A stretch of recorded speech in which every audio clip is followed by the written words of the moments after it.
स्वागत है आपका अपने YouTube channel feeling schooling Sandila पर। तो मैं विशाल सिंह एक बार फिर से स्वागत करता हूं आपका अपने इस चैनल पर।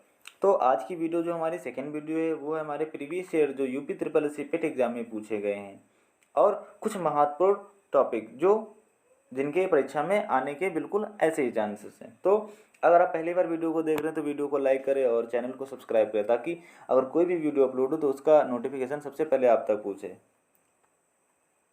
पहला प्रश्न हमारा दिया गया है कि 20 लीटर मिश्रण में 20 जो लीटर मिश्रण दिया गया है उसमें 20% एल्कोहल है और शेष पानी है। यानी अगर टोटल हमारे पास 20 लीटर मिश्रण है, यानी कोई मिश्रण है एल्कोहल और पानी का मिश्रण है, तो उसमें 20% एल्कोहल है। तो 20% एल्कोहल का मतलब क्या हो गया हमारे पास, यानी 20% कुल हमारे पास मिश्रण था और उसमें 20% ही क्या है हमारी एल्कोहल है। तो यहाँ पर कुछ इस प्रकार से पहले कर लेते हैं 10 से 10, यानी अगर टोटल हमारे पास कितना मिश्रण है 2 लीटर, यानी 20 लीटर मिश्रण है तो उसका 20% हो गया हमारा 4 हो गया। 20% निकाला हमने, 20% तो हमारा 4 हो गया। अगर 20% मिश्रण था तो यहाँ पर लिख देंगे हम लोग एल्कोहल, यानी ए से डिनोट करेंगे और पानी को पी से डिनोट करेंगे हम लोग। तो एल्कोहल तो हमारा मात्रा कितनी आ गई, 4% आ गई और पानी कितना बचा हमारा 16% बचा, यानी 16 लीटर हमारा तो पानी है यहाँ पर और 4 लीटर क्या है हमारा एल्कोहल है। अब क्या बताया जा रहा है कि यदि उसमें 4 लीटर पानी और मिला दिया जाए, पानी हमारा कितना था 16 लीटर, 4 लीटर पानी और मिला दिया गया, ठीक है। तो नए मिश्रण में अल्कोहल का प्रतिशत बताइए। क्या अल्कोहल की मात्रा चेंज हुई हमारी, यहाँ पर नहीं चेंज हुई। पानी की मात्रा यहाँ पर टोटल कितनी हो गई 20 लीटर और अल्कोहल की मात्रा कितनी हो गई 4 लीटर। तो टोटल मिश्रण कितना हो गया 20 4 हो गया हमारा 24 लीटर और अल्कोहल की मात्रा कितनी है 4 लीटर। तो अल्कोहल की मात्रा हमारी 4 ही लीटर रहेगी और यहाँ पर मिश्रण कितने लीटर का हो गया 20 4 24 का, और परसेंटेज के लिए हम लोग 100% से गुणा कर देते हैं। अब इसको सॉल्व कर लेंगे हम लोग। 4 एकम 4, 4 छंग 24, तो ये हो जाएगा 100/6%, और 100/6% का होता है 16 सही 2/3%। तो इसमें अल्कोहल की मात्रा कितनी प्राप्त हो गई हमको 16 सही 2/3%। देखते हैं किस ऑप्शन में दिया गया, तो ऑप्शन नंबर 2 हमारा बिल्कुल राइट हो जाता है। कुछ इस प्रकार का एक प्रश्न हमसे पूछा गया था, या ये प्रीवियस ईयर के सारे क्वेश्चन उठाए गए हैं आप लोगों के, आप देख सकते हैं। एक बल्लेबाज 110 रन बनाए जिसमें से 3 चौके और 8 छक्के सम्मिलित थे। खिलाड़ी ने अपने रनों के कुल योग के कितने प्रतिशत रन विकेटों के बीच दौड़कर बनाए। तो बल्लेबाज ने कुल टोटल 110 रन बनाए, 3 चौके, तो 3 चौके में कितने रन बनाए सबसे पहले लिख देंगे। 3 तो चौके लगाए भाई, 3 चौके, तो 3 चौके 12 रन, तो यहाँ पर हो गया। 8 छक्के लगाए, 8 छंग 48, तो यहाँ पर रन हो गए। अब ये टोटल उसने रन कितने बनाए बाउंड्रीज से, तो 8 2 10, 10 का 0, 4 1 5 और एक हासिल हमारा 6। अब टोटल उसने 110 रन बनाए जिसमें से क्या 60 रन तो उसने बाउंड्रीज से बना दे। तो हमारे पास शेष कितने बचे, शेष बचे हमारे 110 माइनस का 60, यानी यहाँ पर लिखेंगे शेष रन। शेष रन कितने बचे हमारे पास, शेष रन बचे हमारे पास 50। शेष रन बनाए तो शेष रन का परसेंटेज पूछ रहा है ना, तो शेष रन तो बनाए हमारे पास 50 रन, यानी दौड़कर विकेट के, और कितने में से 110 में से। अब हमको परसेंटेज निकालना है ना, परसेंटेज के लिए हो जाएगा 100% से मल्टीप्लाई कर देंगे हम लोग, तो हो जाएगा 1 0 से 1 0 कैंसिल, यहाँ से हो जाएगा हमारा 500/11।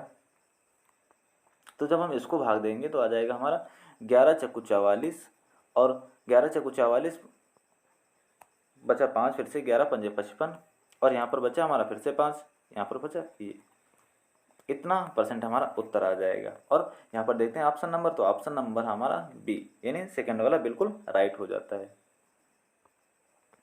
क्वेश्चन बहुत ही कठिन नहीं है, बहुत ही सरल क्वेश्चन पूछे गए हैं अगर आप थोड़ा सही से इनको देख लेते हैं। 4 क्रमागत सम संख्याओं का औसत 15 है, तदनुसार उनमें से दूसरे नंबर की सबसे बड़ी संख्या क्या होती। जब कभी भी आपको औसत दिया जाए तो औसत का मतलब होता है, जैसे लिखा है हमारे पास 1 2 3, तो औसत हमेशा होगी उनके बीच की संख्या। तो यहाँ पर एक संख्या यहाँ पर, तो इसका औसत कितना हो गया 3 हो गया, यानी 2 हो गया। इसी प्रकार से लिखा है 1 लिखा है हमारे पास, 2 लिखा है, 3 लिखा है, 4 लिखा है, 5 है, अगर इसमें पूछा जाए आपसे औसत क्या होगा, तो औसत इन संख्याओं के बीच की संख्या क्या होगी, 3। तो बीच की संख्या हमेशा क्या हो जाती है, औसत हो जाती है। अब इसी प्रकार से अपने इस क्वेश्चन को हम लोग सॉल्व करेंगे इसी कॉन्सेप्ट का यूज़ करके, ताकि हम लोग लंबी कैलकुलेशन से बच जाएं। 4 क्रमागत सम संख्याएं, सम संख्याएं क्या होती हैं, जैसे हमारे पास 2 हो गया, 4 हो गया, 6 हो गया, 8 हो गया, ये हमारी क्रमागत सम संख्याएं हो जाएंगी। तो एक बार फिर से क्वेश्चन पढ़ेंगे। का सम संख्याओं का औसत 15 है। हमको पता है कि औसत क्या होता है, औसत होता है हमारी बिल्कुल बीच की संख्या, तो लिख देंगे 15। अब इसके बाद की 4 संख्या है ना, तो इसके बाद की टोटल संख्या बन जाएगी हमारे पास 1 2, ठीक है, और यहाँ से हो जाएगी 3 और 4, 4 संख्या है ना, तो 4 हम लोग एरो बना देंगे। बीच की संख्या होती है औसत, तो औसत होगी हमारी बीच की संख्या। अब बीच की संख्या लिख दी हमने। अब देखा हमने कि 4 संख्या है ना क्रमागत, तो यहाँ पर हो जाएगी 15 के बाद में सम संख्या क्या आ जाएगी, 16। 16 का बाद में सम संख्या क्या हो जाएगी हमारे 18। उससे पहले क्या हो जाएगी, 14 हो जाएगी, और यहाँ पर कितनी हो जाएगी, 12 हो जाएगी। तो बताया गया है तदनुसार उनमें दूसरे सबसे बड़े नंबर की संख्या, तो सबसे बड़ी तो ये, और दूसरे नंबर की सबसे बड़ी संख्या क्या हो गई हमारी, 16। तो 16 हमारा आ जाएगा आंसर इस क्वेश्चन का। अब यहाँ पर देख लेते हैं, बिल्कुल सेम वही प्रश्न दिया गया है, सिर्फ यहाँ पर डिजिट चेंज है। फिर से 6 क्रमिक सम संख्याओं का औसत 25 है। तो 6 बताएगी ना, तो 6 डंडे हम लोग खींच लेंगे, 1 2 3 4 5 6। जब इस प्रकार के प्रश्न दीजिए तो बिल्कुल इस तरह से कर लेंगे जिस तरह से हम करा रहे हैं।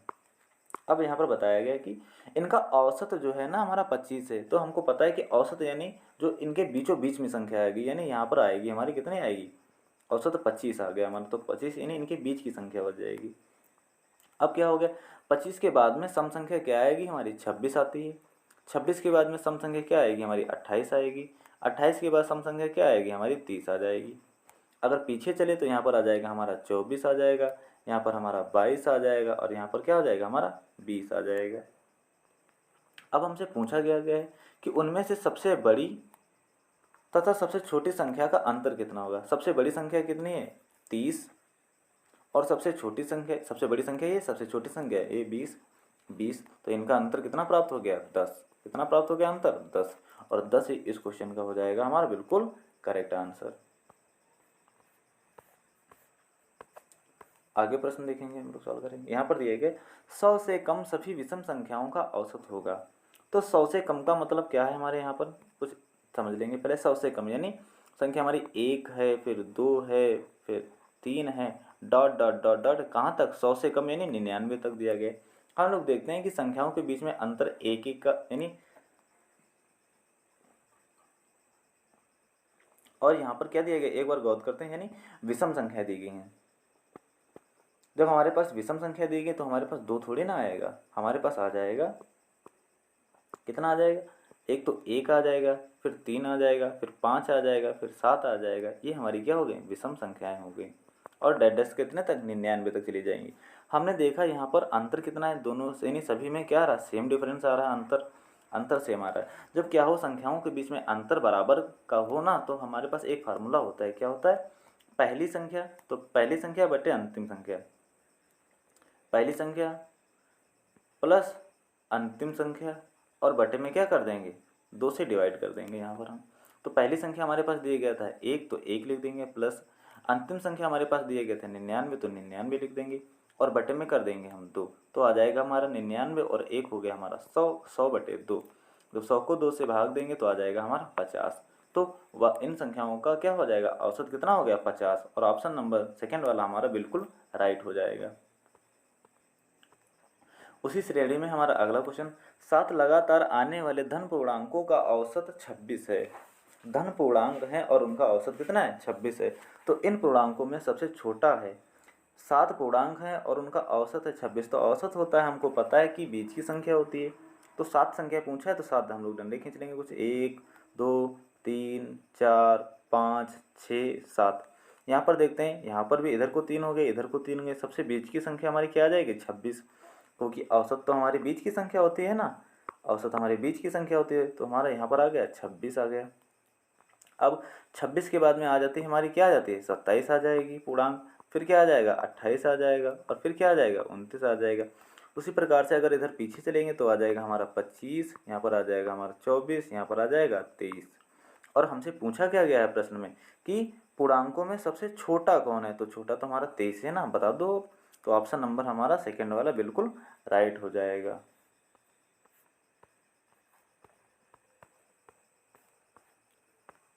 उसी श्रेणी में अगला प्रश्न, 4 लगातार आने वाली सम संख्याओं का औसत 27 है, उसमें से सबसे बड़ी संख्या होगी। बिल्कुल क्वेश्चन रिपीट हुआ है, अभी क्वेश्चन बताया था इस प्रकार का। कर लेंगे भाई हम। तो जब भी इस प्रकार का प्रश्न पूछा जाएगा सबसे पहले अपनी लाइन खींचेंगे, तो 4 संख्या पूछिए ना, और सम संख्या है तो लिखेंगे 1, 4 डंडे के लेंगे हम सबसे पहले, 1 2 3 4। अब 4 संख्या इनका औसत क्या होगा, औसत यानी तो बीच की संख्या होती है, लेकिन यहाँ पर तो हमारे पास दिया गया 27, तो 27 तो सम संख्या नहीं है, तो बीच में आएगी कहीं पर संख्या हमारी यहाँ पर आ जाएगी। तो अगली संख्या इसकी होगी सम संख्या होनी चाहिए, तो 28 आ जाएगी, और फिर सम संख्या क्या आ जाएगी हमारी 30 आ जाएगी। अगर पीछे चले तो आ जाएगी हमारी 26, और यहाँ पर आ जाएगी 24 आ जाएगी। अब हमसे पूछा क्या है, सबसे बड़ी संख्या होगी क्या, सबसे बड़ी संख्या, तो सबसे बड़ी संख्या क्या हो गई हमारे पास 30। देखते हैं किस ऑप्शन में दिया गया, तो ऑप्शन नंबर 4 में हमारा दिया गया, और यही हमारा हो जाएगा बिल्कुल राइट आंसर। अगला प्रश्न, 5 क्रमिक विषम धनात्मक पूर्णांक संख्याओं का औसत 9 है, उनमें से सबसे छोटा क्या है। तो इसमें देखिए 5 क्रमागत विषम धनात्मक पूर्णांकों का औसत 9 है, विषम है और धनात्मक है, विषम है और धनात्मक है 5 संख्याएं, और उनका औसत है 9 हमारे पास। तो विषम है 5 है ना, तो देख लेते हैं पहले 5 संख्या है, 1 5 डंडे खींच देंगे, 1 2 3 4 5। अब विषम है तो 5 हो गई हमारी, औसत कितना है 9, तो 9 कौन सी हो जाएगी हमारी सबसे बीच की संख्या हो जाएगी, तो यहाँ पर हो गया 9। उसके बाद में हमसे सबसे छोटा पूछा है ना, तो यहाँ पर हो जाएगी 7, और इधर हो जाएगा 5। उसी प्रकार से इधर हो जाएगा 9 2 11, 11 2 13 हो जाएगा। तो सबसे छोटा पूछा है तो छोटा तो हमारा 5 है, तो ऑप्शन नंबर ए हमारा क्या हो जाएगा, बिल्कुल राइट हो जाएगा इस क्वेश्चन का। तो अब अपना लास्ट क्वेश्चन बचा है, लास्ट क्वेश्चन भी कर लेंगे कि 5 संख्याओं का औसत 140 है, यदि उनमें से एक संख्या को हटा दिया जाए तो शेष 4 संख्या का औसत 130 हो जाता है, तदनुसार हटाई गई संख्या कौन सी थी। तो यहाँ पर बिल्कुल सॉल्व कर लेंगे बिल्कुल आराम से। 5 संख्याओं का औसत 140 है, तो संख्याओं का अगर संख्याएं दी गई तो उनके औसत में अगर उसी संख्या से गुणा कर दे तो उनका योगफल प्राप्त हो जाएगा। तो 5 संख्याओं का योग हो जाएगा हमारा 5 गुणे 4 यानी 140, 14 पंजे हो जाता है हमारा 70 यानी 700 हो गया उनका योग। उसमें से एक संख्या को हटा दी जाए और शेष 4 संख्याओं का औसत 130 हो जाए। एक संख्या को हटा दिया, उसमें 4 संख्या बची, उनका औसत हो गया हमारे पास 130, और इनका हो जाएगा 13×52 यानी 520 हो गया हमारा। अब बता रहा है तदनुसार हटाई गई संख्या क्या होगी। यहाँ पर 5 में से एक घटा दिए तो हमारे पास एक संख्या बची, और यहाँ पर एक ही संख्या का हमें ज्ञात करना, तो यहाँ पर घटा देंगे हम लोग। 0 में से 0 गया, 0 बचा यहाँ पर 10 10 में से 2 गया, 8 बचा, यहाँ पर बचा हमारे पास 6 6 में से 5 गया, 1 बचा। तो आंसर कितना प्राप्त हो गया हमें 180, तो वह संख्या है 180। और इस प्रकार से भी ये भी हमारे क्वेश्चन हो जाते हैं सॉल्व। तो अगर वीडियो आपको अच्छी लगी हो तो वीडियो को लाइक करें, चैनल को सब्सक्राइब करें, ताकि हर जो वीडियो इम्पोर्टेंट वीडियो हो उसका नोटिफिकेशन आपको बहुत जल्दी पहुँचे। तो मिलते हैं अगली वीडियो में, तब तक के लिए जय हिंद।